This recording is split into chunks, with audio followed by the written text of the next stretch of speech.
Hello and a very good evening. You're watching the news tonight on Rajya Sabha television with me, Frank Pereira. Here are the headlines. 74 passengers injured after 10 coaches of Delhi-bound Kaifiat Express derails in Uttar Pradesh. Railway Minister Suresh Prabhu offers to quit after Railway Board Chairman A.K. Mittal tenders resignation.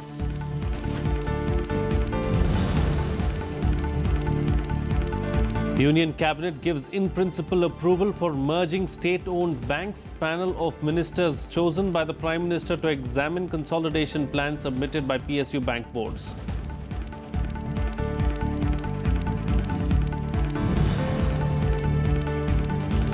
Finance Minister Arun Jaitley formally announces launch of new 200 rupee note. A Reserve Bank of India likely to circulate them by next month. Jaitley says government has no plans to phase out the 2000 rupee notes at present.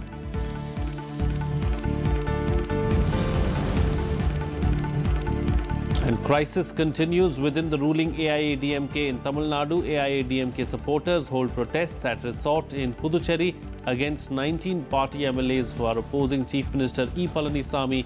Congress backs DMK demand for trust vote.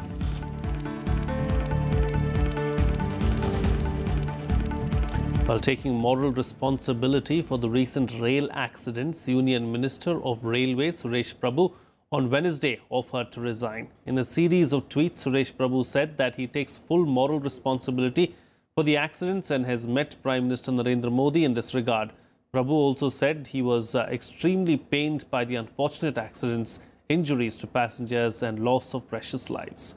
Defending his tenure as Railway Minister, Prabhu said that he inherited an ailing system and tried to overcome 2 decades of neglect through systemic reforms. Meanwhile, Ashwani Lohani, CMD of Air India, was appointed the new Chief of Indian Railways after Railway Board Chairman A.K. Mittal resigned. In the second incident of a train derailment in a week, several coaches of the Delhi-Azamgarh Kaifiat Express derailed near Auraiya in Uttar Pradesh early on Wednesday morning. 74 people were injured in the accident. Last Saturday, the Kalinga Utkal Express derailed in Katoli in Uttar Pradesh's Muzaffarnagar, killing 23 people. 74 passengers were injured after 10 coaches of the Delhi-bound Kaifiat Express derailed near Auraiya in Uttar Pradesh on Wednesday. The train was travelling from Azamgarh when it collided with a dumper at a crossing between Achalda and Pata villages at 2:40 a.m. The unauthorized dumper was carrying sand for work on the dedicated freight corridor when it overturned on a road parallel to the track. The impact of the accident made it break the railway fence and hit the train engine.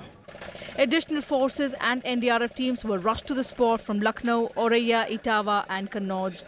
A medical train and a relief train were dispatched from Allahabad to assist the victims. Corridor पे मिट्टी का काम ऐसे चल रहा है, लेकिन रात के 2 बजे 2:30 बजे जनरली कॉरिडोर पे कोई मिट्टी का काम होता नहीं है और अभी तक हमारी जानकारी के अनुसार से ये डीएफसी का कोई लिंक नहीं है इसके साथ है। बिल्कुल ये जो हमारा डंपर ड्राइवर है, अब बताइए हमारी ट्रेन चल रही है, बगल में फेंसिंग है, उसको तोड़ के डंपर ड्राइवर अगर आ जाएगा रात में, बीच रात में है, तो उसकी पूरी लापरवाही है और डंपर ड्राइवर के मालिक और ड्राइवर दोनों के खिलाफ कार्रवाई होगी। Following the accident, all passenger trains on the Kanpur-Tundla route were cancelled. Over 40 trains were diverted. The collision has also impacted train operations on the Delhi-Howrah route. This is the second rail accident within a week. 23 people were killed and 156 were injured after the Utkal Express derailed in Muzaffarnagar in Uttar Pradesh on Saturday. Bureau Report, Rajya Sabha TV. Well, the Finance Ministry on Wednesday formally announced the launch of the new 200 rupee note. The printing process of the new currency is almost over and the Reserve Bank of India is likely to circulate them by next month. Here are the details. The Reserve Bank of India is set to introduce 200 rupee currency notes for the first time in history.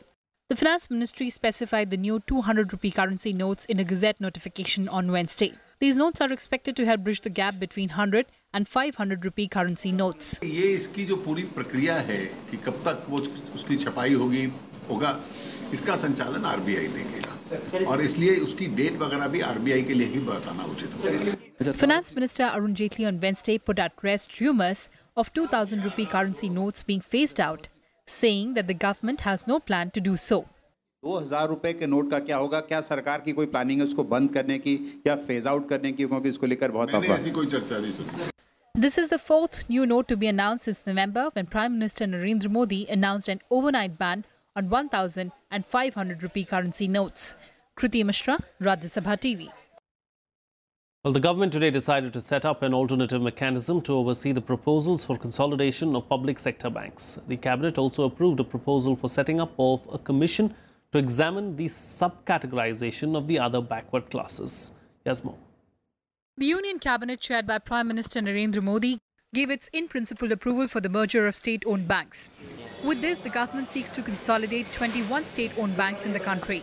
The proposal to merge will come from respective PSU bank boards, and the consolidation plans will be examined by a panel of ministers to be picked up by the Prime Minister himself. The consolidation plan follows a successful integration of State Bank of India with its 5 associate banks and the Bharatiya Mahila Bank. Object is to create strong banks, and our experience of consolidation has been positive so far. It adds commercial strength, it prevents multiplicity of resources being spent in the same area. The Cabinet also approved a proposal for setting up a commission under Article 340 of the Constitution to examine the issue of subcategorization of the other backward classes. The commission shall submit its report within 12 weeks from the date of appointment of the chairperson of the commission. 1992 में supreme court ने भी एक judgement इस संबंध में दिया था, तो कहा था कि सब कैटेगराइजेशन किया जा सकता है। जब राज्यों ने किया था कुछ दायर हुई थी तो उसमें भी, और अभी 2015 में भी जो ओबीसी कमीशन था ईश्वरैया जी की अध्यक्षता वाला, उन्होंने भी रिकमेंड की थी, कोई आज नई बात नहीं है। The Cabinet also approved the renaming of the new central sector scheme Sampada, Scheme for Agro-Marine Processing and Development of Agro-Processing Clusters, as Pradhan Mantri Kisan Sampada Yojana for the period of 2016-20. Kriti Mishra, Rajya Sabha TV. Well, the 6-month-old E. Palanisamy government continues to face uncertainty in Tamil Nadu as AIADMK Deputy General Secretary TTV Dinakaran today removed Revenue Minister and several others from the party. On Tuesday, around 19 AIADMK MLAs withdrew their support over the merger. Meanwhile, Congress has also joined the DMK in demanding a floor-tested view of the rebellion in the AIADMK. The crisis within the ruling AIADMK remains unresolved in Tamil Nadu. AIADMK supporters on Wednesday held protests at the Windflower Resort in Puducherry, where 19 party MLAs who are opposing Chief Minister E. Palanisamy are staying. The protesters allege that the 19 MLAs are being forcibly detained by the AIADMK Deputy General Secretary TTV Dinakaran. These 19 MLAs had on Tuesday told Governor Vidyasagar Rao that they didn't support Palanisamy as Chief Minister. These 19 MLA also voted that day to Honorable Chief Minister at a party to become a Chief Minister. But when they want to change in the government, why can't they call us? That is our question. And why they want to remove us? That is also another question. 6 months back it was Kovattur, now it is Pondicherry. So there is not much difference. They are afraid. That means that they don't have confidence in their own people. They have to keep them in a place safely. Otherwise, they feel that they may shift allegiance.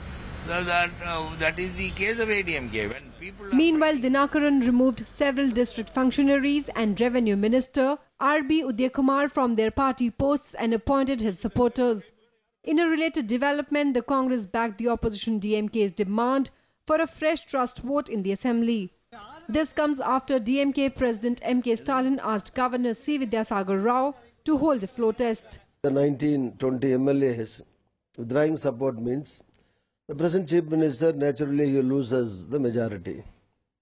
In that situation only, DMK leader Mr. Stalin and as a Congress Tamil Nadu President myself and my floor leader, Congress floor leader Mr. Ramasamy Hall, we have requested the Governor, His Excellency, to convene the Assembly and tell the Chief Minister to prove his majority in the floor of the House. In the 234-member Assembly, the AIADMK has 134 members. The Dinakaran's faction claims the support of 19 MLAs, reducing the strength of the Palaniswamy government to 115. too short of the 117 members required for majority. Bureau Report, Rajya Sabha TV. Meanwhile, assembly by-polls were held on Wednesday in 4 seats in 3 states: Andhra Pradesh's Nandyal, Delhi's Bhavana and Goa's Valpoi and Panaji. Goa Chief Minister Manohar Parrikar is contesting the election from the Panaji constituency against the Congress's candidate Girish Chodankar and Anand Shirodkar of Goa Suraksha Manch. Parrikar expressed confidence of winning by a huge margin. And from our side, the voting will be very good. I don't know the others. I don't accept. From my side, we will get 98% of our voters out. 2% may not be able to do for some technical medical reasons. Any opposition in the top situation? I don't see any opposition. As I say, that microscope or telescope order still has not come. In Andhra Pradesh, over 2.19 lakh voters exercised their franchise in the Nandyal Assembly constituency in Kurnool. People turned in good numbers for the by-poll ahead of the general election due in 2019. The poll was necessitated after the death of the sitting MLA Bhumanagi Reddy. The Telugu Desam party has fielded the late leader's nephew Brahmananda Reddy, while the YSR Congress has put up former Minister Silpak Chandra Mohan Reddy.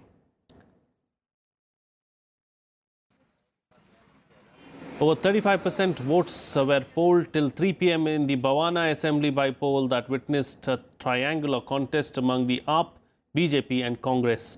With a few complaints of glitches in VVPAT machines at some booths, voting progressed smoothly. VVPAT machines are being used in all the 379 polling stations. Over 2.94 lakh electors exercised their franchise in the by-election for this reserved assembly seat. The by-poll was necessitated due to the resignation of AAP MLA Ved Prakash after he joined the BJP ahead of the MCD polls. Prakash is now the BJP candidate, and the counting of votes for the by-polls takes place on August 28th. Well, it's time for a short break now, but news and updates will continue on the other side. Stay tuned, we'll be right back.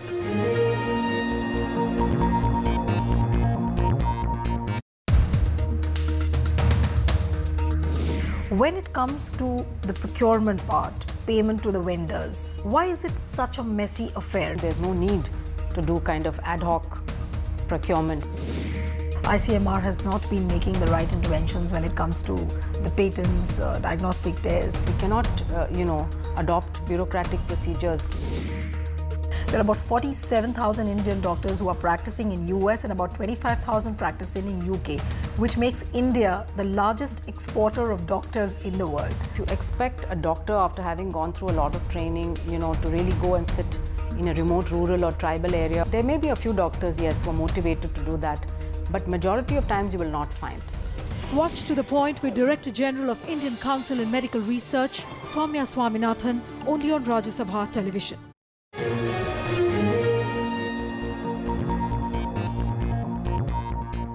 Welcome back. You're watching Rajya Sabha television. Lieutenant Colonel Shrikant Prasad Purohit, the prime accused in the 2008 Malegaon blast case, walked out of jail today after 9 long years. His release comes after Supreme Court granted him interim bail on August 21st. He was received by army officers at Taloja jail in Navi Mumbai today. 6 people were killed in the bomb blast on September 29, 2008 at Malegaon, a communally sensitive textile town in Maharashtra's Nashik district. All legal formalities were completed, following which Colonel Purohit was released. Purohit on Tuesday has said that he wanted to rejoin the army as soon as possible. While granting bail to Colonel Purohit 2 days back, the Apex Court said there were material contradictions in the charge sheets filed by the Anti-Terrorism Squad Mumbai and the NIA, which are required to be tested at the time of trial, and it cannot pick or choose one version over the other.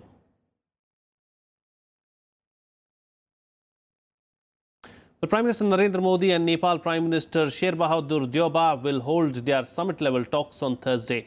Both leaders are expected to resolve some of the issues troubling bilateral relations. Besides reviewing the entire relationship, the effort will also be to cement trade and economic ties in the face of challenges from China. Nepal's Prime Minister Sher Bahadur Deoba arrived in Delhi on Wednesday with his wife Arzu Deoba and a high-level delegation of ministers and top bureaucrats. External Affairs Minister Sushma Swaraj received him at the airport. Experts feel the visit will prove fruitful to iron out some misunderstandings between the two nations. जो भी कोई छोटा राष्ट्र होगा और चीन और भारत जैसे दो महाराष्ट्रों के बड़े राष्ट्रों के बीच में होगा, उसमें एक स्वाभाविक और नया जिस युग में हम जी रहे हैं उसमें राष्ट्रभक्ति एक महत्वपूर्ण भाव है. Deoba also met the Nepalese community in Delhi and assured them of better days between the two countries. Deoba's visit to India comes at a time when both countries, despite having a unique relationship, are faced with then need to resolve issues related to mutual confidence. As far as this army is concerned, our army... India-Nepal relationship has to be eased, and it will require great efforts from both the governments. And if it is done, this will be the biggest achievement of this visit. Akhilesh Suman for Rajya Television with camera person Dusmanta in Delhi. Well, let's now get you a roundup of all the other news from across the country and nationwide. Karti Chidambaram appeared before the CBI in connection with the corruption case after being directed by the Supreme Court. Karti is being examined in a case alleging irregularities in a clearance granted by the Foreign Investment Promotion Board. A firm indirectly controlled by him is alleged to have received money from INX Media run by Indrani and Peter Mukherjee.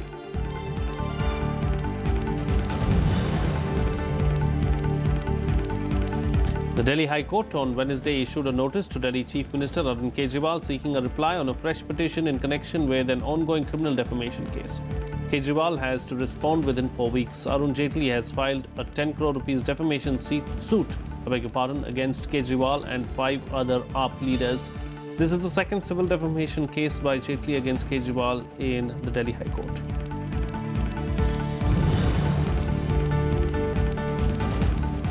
Haryana and Punjab maintained maximum alert ahead of a court judgment in a sexual exploitation case against Dera Sacha Sauda head Gurmeet Ram Rahim Singh on August 25th.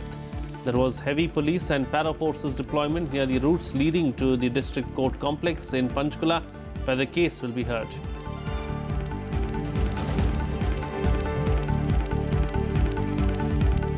Well, moving on to some international news now. President Donald Trump today warned Pakistan that Washington will no longer tolerate Pakistan offering safe havens to terrorists. In a prime-time televised address at a military base near Washington, President Trump said he will no longer be silent about Pakistan's havens for terrorist organization and even declared outlining a new U.S. security strategy in South Asia. He also added that Pakistan has much to gain from partnering with their effort in Afghanistan and has much to lose by continuing to harbor criminals and terrorists. Trump said that America is paying billions to Pakistan, which is providing shelter to the very terrorists they are fighting against. Trump warned Pakistan that this will have to change immediately. We can no longer be silent about Pakistan's safe havens for terrorist organizations, the Taliban, and other groups that pose a threat to the region and beyond. Pakistan has much to gain from partnering with our effort in Afghanistan. It has much to lose by continuing to harbor criminals and terrorists. U.S. President Donald Trump on Wednesday defended his response to the violence at a rally organized by white supremacists in Charlottesville, Virginia. Trump criticized the media for the way they covered the violence in Charlottesville. He also accused it of ignoring his calls for unity in the aftermath. The U.S. president told a crowd in Arizona that his words in the aftermath of the Virginia event were perfect. Trump was under fire for saying that both sides were to blame for the violence between white supremacists and left-wing counter-protesters in Virginia on August 12th. And tonight, this entire arena stands united in forceful condemnation of the thugs who perpetrate hatred and violence. But the very dishonest media, those people right up there with all the cameras. But the point is that those were three different. There were two statements and one news conference. The words were perfect. They only take out anything they can think of. And for the most part, all they do is complain. But they don't put on those words, and they don't put on me saying those words. The media can attack me, but where I draw the line is when they attack you, which is what they do. Well, days after North Korea threatened to fire a salvo of missiles towards the US Pacific territory of Guam, its leader Kim Jong-un ordered more production of rocket engines and intercontinental ballistic missile nose cones. The state media released pictures of Kim's visit to the Chemical Material Institute of the Academy of Defense Science, revealing major technological advances and ambitions of Pyongyang. Not long after US Secretary of State Rex Tillerson appeared to make a peace overture to Pyongyang, North Korean leader Kim Jong-un ordered the production of more solid-fuel rocket engines. State media showed Kim visiting the Chemical Material Institute of the Academy of Defense Science on Wednesday. It claimed he instructed the institute to produce more solid-fuel rocket engines and rocket warhead tips through further expanding engine production process and the production capacity of rocket warhead tips.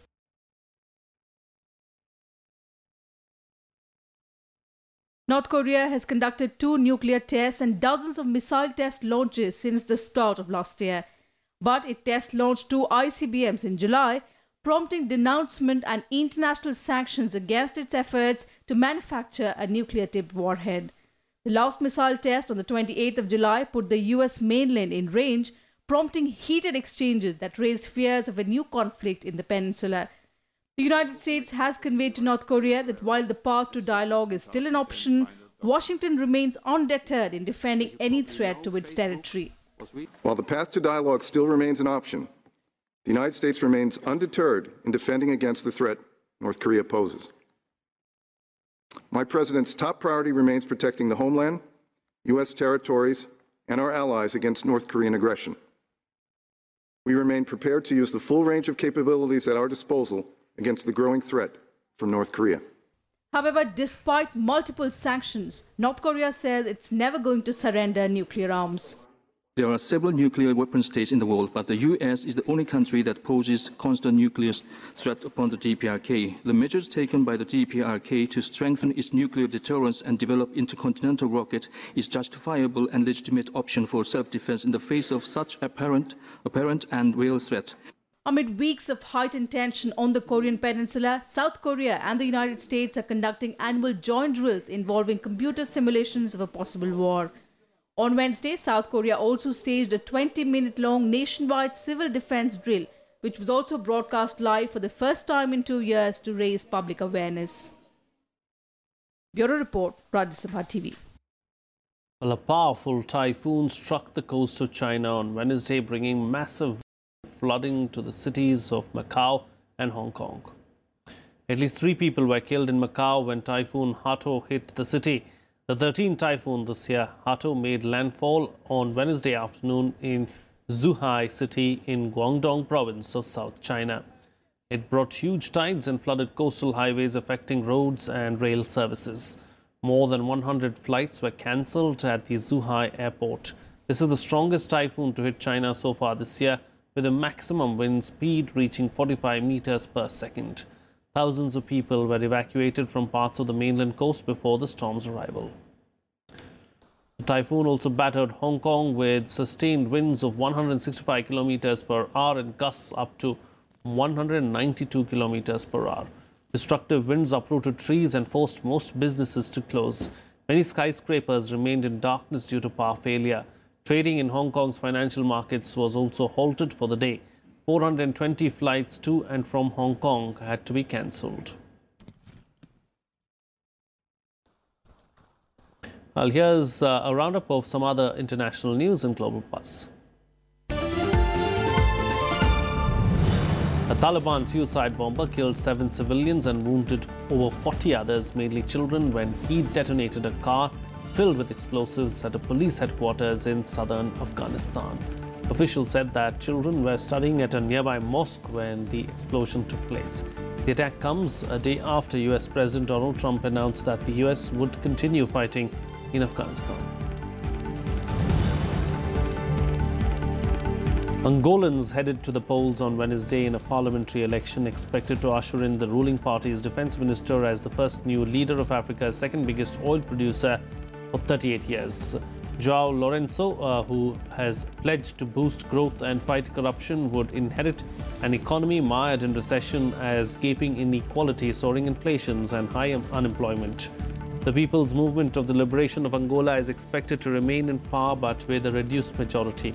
Its support has waned due to widespread political cronyism, though many Angolans remain loyal to the party that emerged victorious from 27 years of civil war in 2002.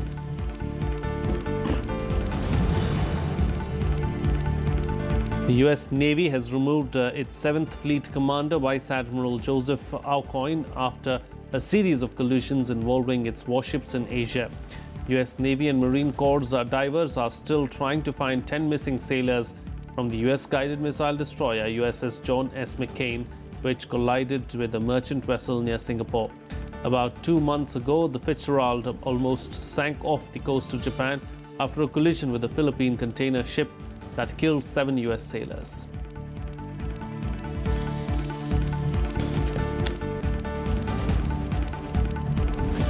Well, that's it on this newscast. Good night.